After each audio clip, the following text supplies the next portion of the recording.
Hello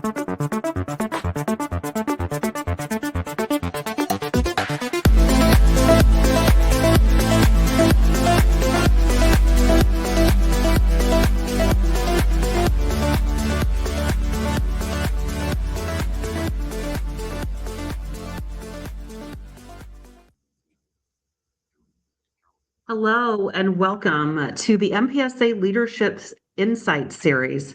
Today we're really excited to be joined by Ed McLaughlin with Predictive InSight. This is a live stream event. Please like and share. If you are catching us after the live stream, you can always go watch the recording on LinkedIn or YouTube. If you're joining us for the first time, my name is Sarah Henderson. I'm a member of the Education Committee with the MPSA. And the MPSA is a nonprofit organization that provides community education, research, and best practices to help organizations across managed services look at document output and the processes around them. We've been in existence for a number of years, and if you want to learn more, go out to yourmpsa.org.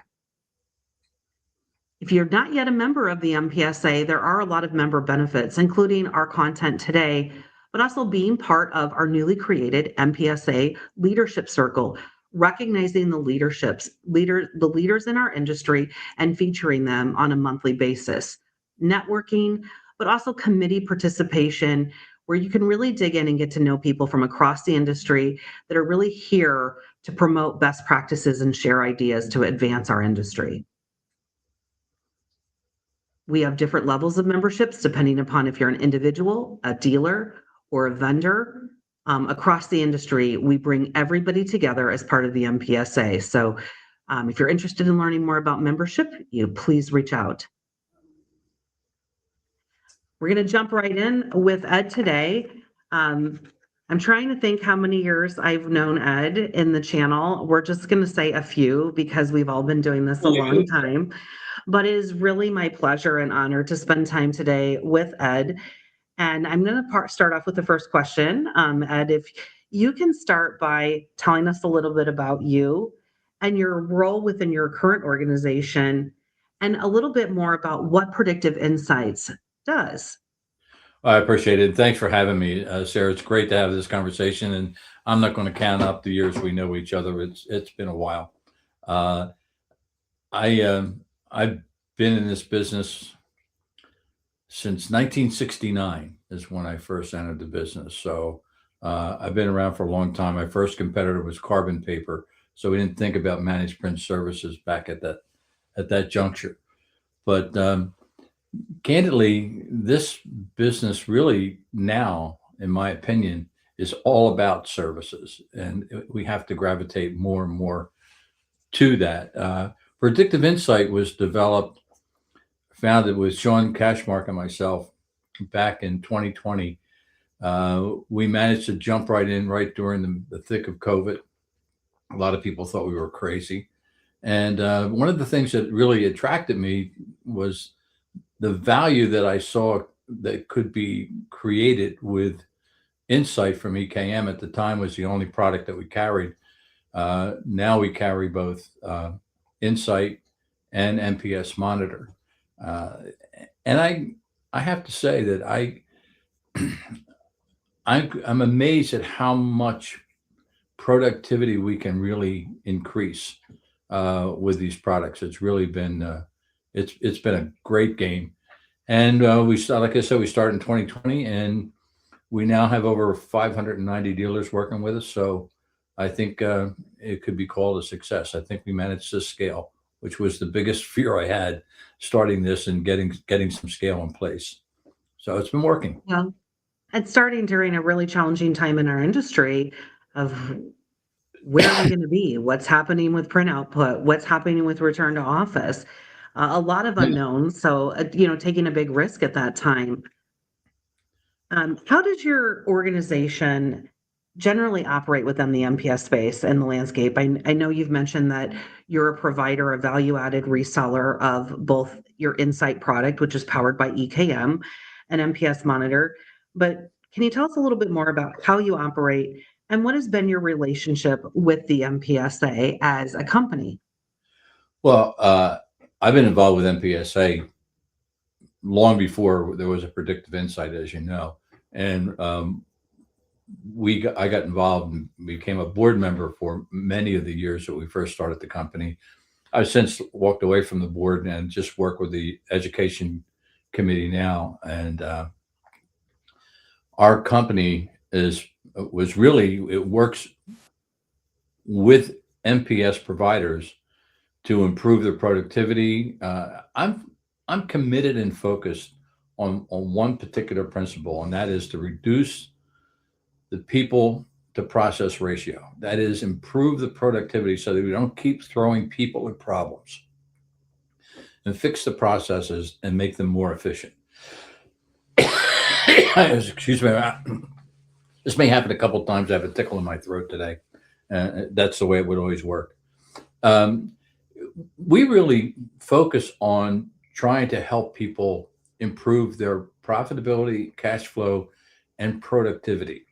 And I'm reminded when I start to say that, I just had a conversation with one of our clients just last week, and he volunteered to me. He just came up and started telling me, well, I was at an event with him. He was telling me how happy he was.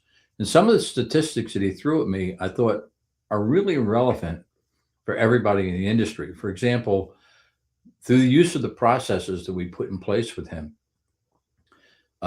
he now has his cartridge runs down to only 2%. His average is 2% of wastage and cartridge change, which is That's a great statistic if you really think about where we were. phenomenal statistic. And he said that before he started working with us, he was probably closer to 20%. And the Which reports that is we, typically a standard threshold if people are fulfilling off of percentages. well, a lot of people don't realize they are there and they don't price themselves that way, quite candidly. But one of the things Yep. he also pointed out to me is that by having the reports and the information the way that he does, it enables him to utilize that detail and that data to help him price properly and ensure his profitability. So his cash flow has increased, his profitability has increased. And he said his people find working with the system easier and gives them more time to do more follow-up with customers. As a consequence, they're growing better than they were before. They're more profitable than they were before. And more importantly, they've got better cash flow than they had before. And to me, that's what it's all about when you're in services. I can't agree more. And it's just a prime example of being more proactive with your customers and less reactive when you're using the right processes and systems to help drive your business. No Uh, question about it. When we first started, Sean and I debated how we were going to go about it, and we were thinking about Salesforce and all this sort of thing to get the word out there. We did some marketing. We let people know we were around. We decided to do it one-on-one and not have a sales force. And we overspent on support. So we've been growing almost exclusively by word of mouth. And it's just been delightful. Our average response time, we set a standard for ourselves. We wanted to have a 5-minute response time or less. And that's the first call in person and get things resolved. Last year, we averaged, I think it's 2 minutes and 30 some odd seconds was our first response. I don't know if anybody can meet that. I mean, other people look at me like I'm crazy. And when Sean first suggested the 5-minute SLA, I went, well, we're not going to back off. We're going to really push this thing. So, okay, let's go for it. And it's more than worked. It's been phenomenal. well, So I don't think saying, hey, anybody. we're gonna create a standard, we're gonna have a metric, we're gonna measure it, and we're gonna make that part of the criteria of our success. And to me, there is nothing more frustrating than, hey, I need technical support, I need help, and providing that level of service is definitely a differentiator for you guys. We've been Ed, yeah, go ahead. we, Sorry. we've been really involved in working with our clients, and it's almost an intimate relationship that we have. And most of our clients will suggest that we're more a partner than a vendor. But I think that's a big part and a hallmark of the channel we work in is it's a relationship driven business and people understanding that relationship and how not only are you advancing technology, but how do you understand the channel? How are you digging to solve those problems is really key in those business relationships. Hmm. I couldn't agree more. From your perspective, what is the most significant way your organization, when you think about the MPSA, obviously you personally have been involved for a number of years. You and I have served on the board together in the past. But as you look at your company in the broader MPS community, what are the ways that Predictive Insight in your company are wanting to impact change or really have a positive impact? And I think you've already touched on some key talking points already. We've already talked about productivity and profitability and cash flow and a dealer case study example. But what would be some other ways that you as Sean, as you look at your company, are making an impact on the overall industry in the MPSA? Well, one of the things that has been in the back of my mind for a number of years is to get to a point of predictive maintenance. And I think we have to get there. We're not there yet, but what we have done is really emphasize the idea of remote maintenance. And it's been around for a while. Candidly, I liked the idea, and there were competitors that offered it. And then, no secret, I mean, I'll use a brand name because ECI introduced a couple of years back their version of EWS and offering remote maintenance. I think that idea was a great idea.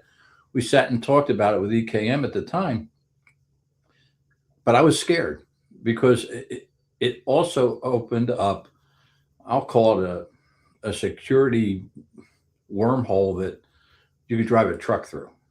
And it really concerned me. So we actively delayed and talked to EKM about what they were going to do. They had openly stated that they had an attempt to do that many, many years ago and decided to avoid it for the same reasons that I'm mentioning right now.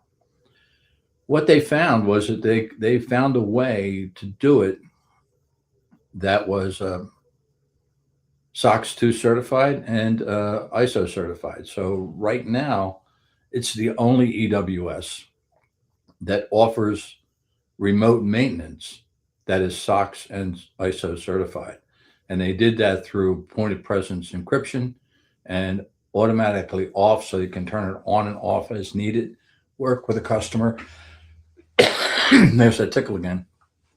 And I think that's really critical for both the end user and the dealer themselves, because we have to find ways to improve the productivity of the service department as much as we have to improve the back office. And that's really a way to really keep machines up and running, keep the service better. For clients, it really provides much smoother uptime, less interference into their office and things of that nature. So I think that's really important to the overall community. We're going to gravitate to where everything is services. I mean, this notion of transactional sales, it's over. It's been over for quite some time. It's not that you can't make a living at it. It's just that it doesn't have any value. And you're preaching the language too. We look at the aging of our industry and the tenured service technicians and dealers looking at what do I need to do from a headcount perspective. So when you think about service call avoidance or what can we do from a remote maintenance perspective, I think it's a very timely topic. It's also something that as an industry we need to embrace as we look at overall cost of operations. Absolutely. We're not going to get more volume, at least not in the office. The office print is going to continue to decline because we're in the unstructured data business. We thought we were in print business, but we're really in the unstructured data business, moving that knowledge around in the industry, in the business. But now that's digitized, and as that gets faster and easier to deliver from a digital standpoint. The need for paper is more proof. The function of paper is different than it was. So we have to find ways to become more productive and maintain the profitability. This is an enormously profitable industry, and trying the services around it makes it even more profitable and has more legs and sustainability as a consequence. And I think it leads right into my question. I think we've already touched on this with your last answer, but can you describe a time when your company in, founding during the middle of COVID is an interesting industry shift, but can you describe a time when you as a company and your organization have had to adapt to a major industry shift? And I feel like you started in the middle of one, so you may want to Well, address it it's that way, but interesting you bring that up because that's exactly one of the things that really jumps to my mind as you ask that question. right. During COVID, we had there was a phenomenon that went on called binge printing, and for people that were using DCAs to track their volume and to do the fulfillment and so forth, this became a nightmare because all of a sudden there was nothing going on. Then all of a sudden there was all this stuff happened. So we approached DKM and said we got to do something to fix this problem because we're running into issues just about everywhere. I have to comment, it only took them 3 days to solve the problem. They readjusted algorithms to have a pull down menu that people could apply to that type of activity that was going on in an account, and all of a sudden the problem was solved. And it showed, number one, responsiveness, and number two, creativity and competence. So that was a major shift that, quite frankly, drove everybody crazy. And I was really proud to be a part of the fact that we managed to solve that problem. I'm thinking like during COVID, that was probably more amplified, right? Because Oh, people yeah. weren't in the office and they come in. But if you think about this is not a new problem in our industry. When we think about tax season, school districts, right? Coming off of that summer slump to preparing classroom packets. So this isn't just a COVID problem that was solved by addressing that. It was something that could be addressed for seasonal types of businesses that will continue to do this, or hybrid office models where certain days are going to be heavier print days. So I think it's probably been smoothed out a little bit, but I think it's something we're going to continue to see. It's interesting you say that, Sarah, because, and I didn't think of it at the time.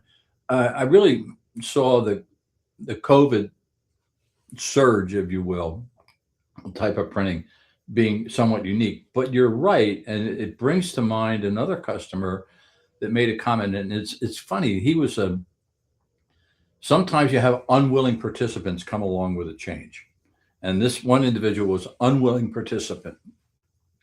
And he later said to us in a follow-up meeting, he said, I really wasn't looking forward to what you guys were selling me, but every year when I have to take care of the school districts and get things up and running again, it usually takes me 3, 4 weeks.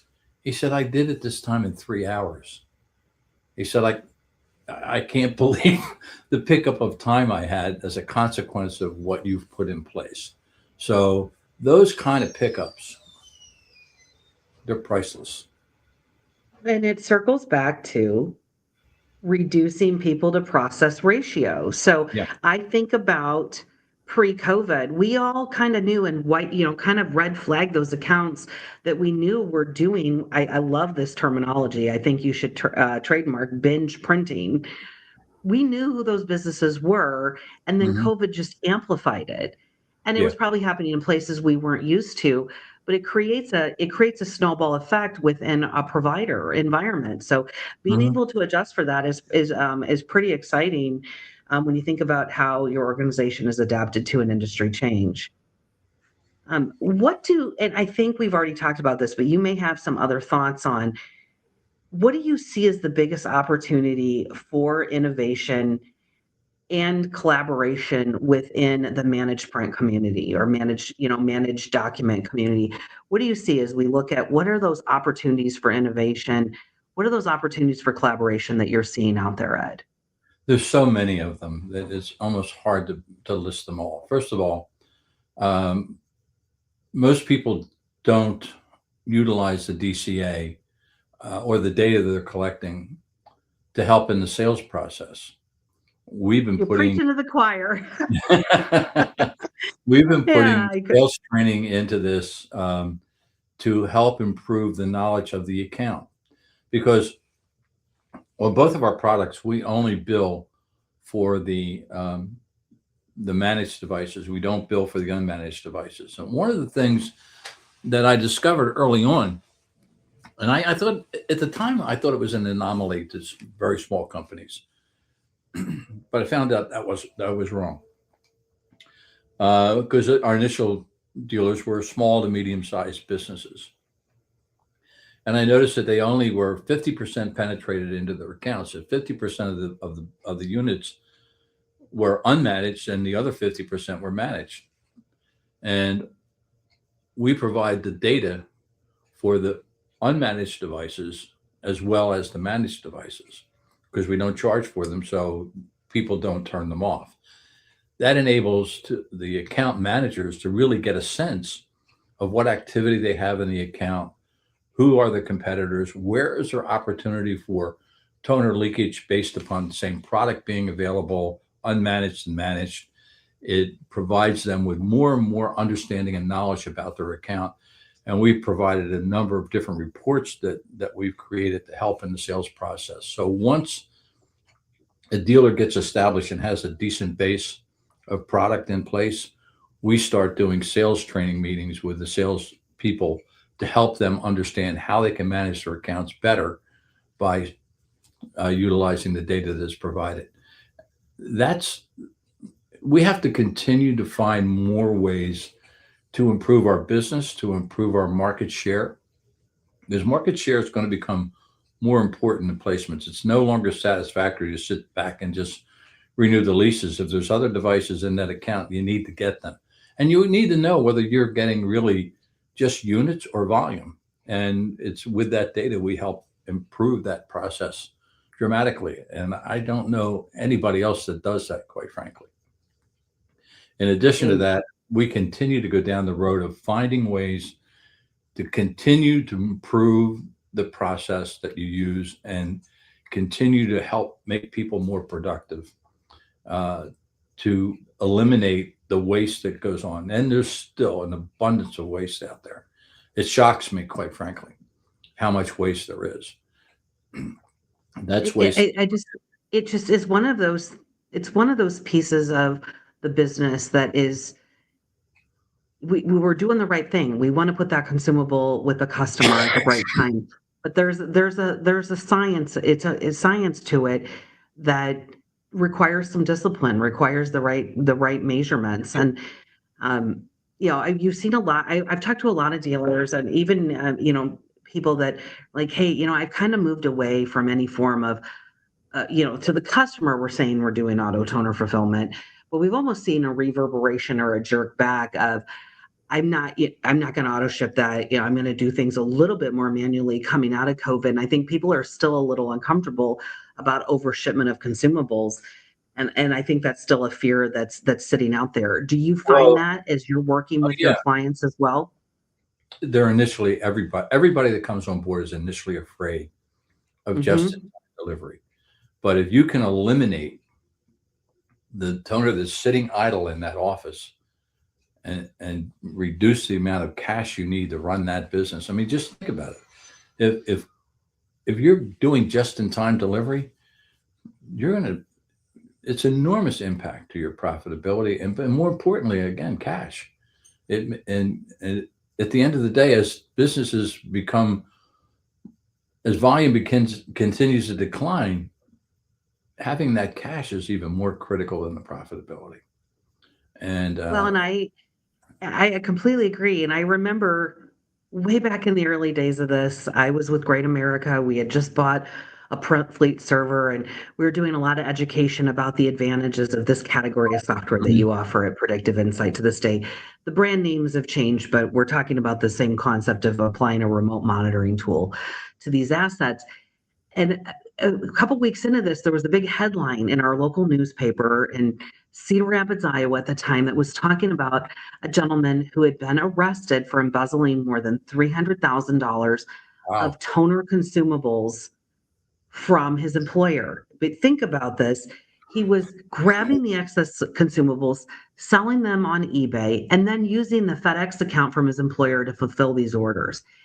But was it really his employer that he embezzled it from? No, it was the dealer. He's a dealer. Yeah. And it's kind of an extreme example that I still cite to this day, but you don't know where all of the toners grab legs. We still see it all the time. I'm seeing it. There's no way you can be in any dealership and not see those kind of, examples, but the more you can hone in on that and drive it down, I think the more the better. Um, and I was thinking about this because you threw out a year, so it's been more than 50 years. And then I think about in the midst of 2020, you partnered with Sean to form a new company. What keeps you personally motivated to form a company in 2020, to stay so involved with the MPSA, but also just the overall industry? You've mentored many, me included. I value that mentorship deeply with you. But what keeps you motivated to stay in the channel and do what you do within your organization, but also personally for so many? And I'm having fun. I'm You're having having fun. I fun? enjoy it. I mean, what else would I do? Uh, you know, my sons were making fun of me when I started Predictive Insight, and my one daughter-in-law said, "I think you may have broken the Guinness Book of Records for the oldest entrepreneur." I said, "I doubt it very much. I'm sure there's many older ones than me."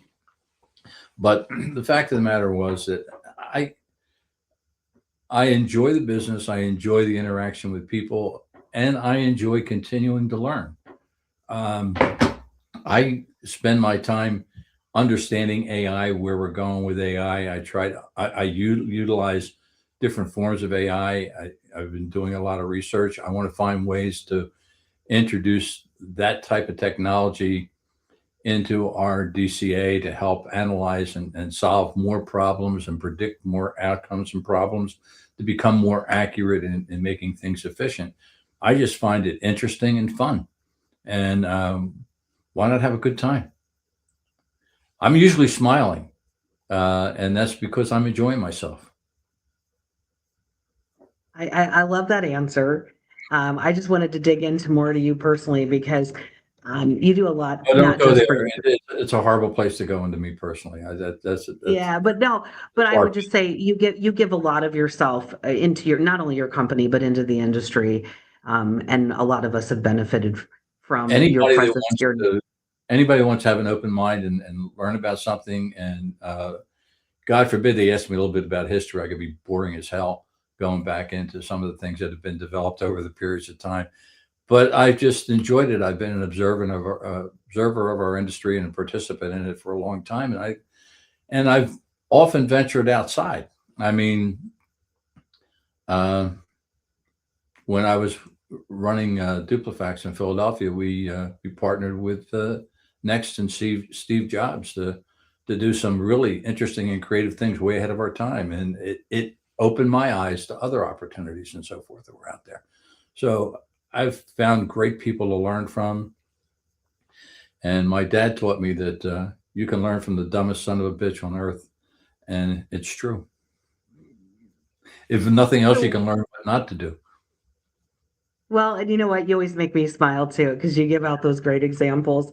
So, if you had to pick one key takeaway or something, one key message that you shared today, not to the MPSA and to the industry overall, what would be the one key takeaway you want people to really take from this interview that they that would help them, but about your business? What is the one key takeaway you'd I like think to have our audience remember about what, the leadership position that Predictive Insight is taking within the I'll say within the business channel? in general, Sarah.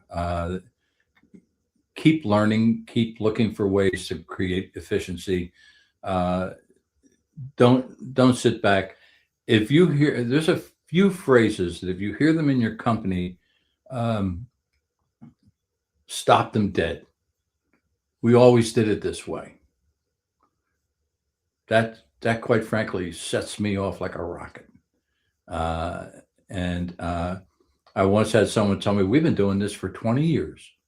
And I went, no, that means you're 15 years overdue for changing it. It's not an accolade. It's not something you should be proud of.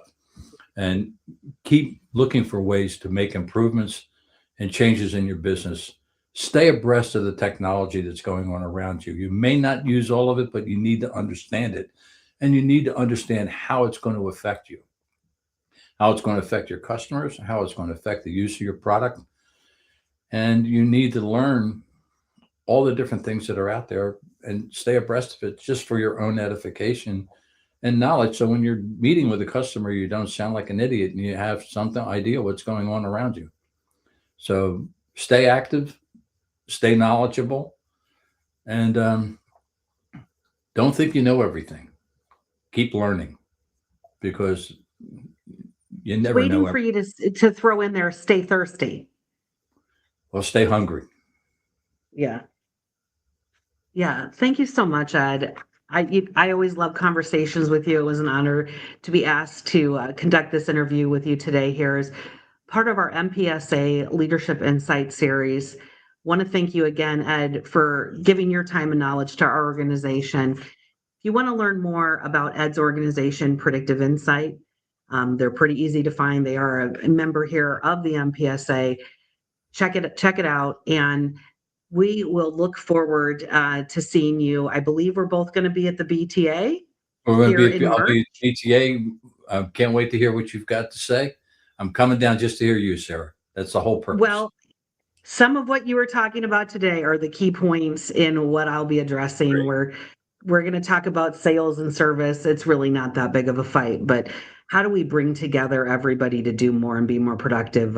So I've really enjoyed our talk today. As much as I enjoyed interviewing you, I also took notes of my own. So hopefully those of you watching today on the live stream got some of those key insights as well. And thank you so much for joining us today for this MPSA special event.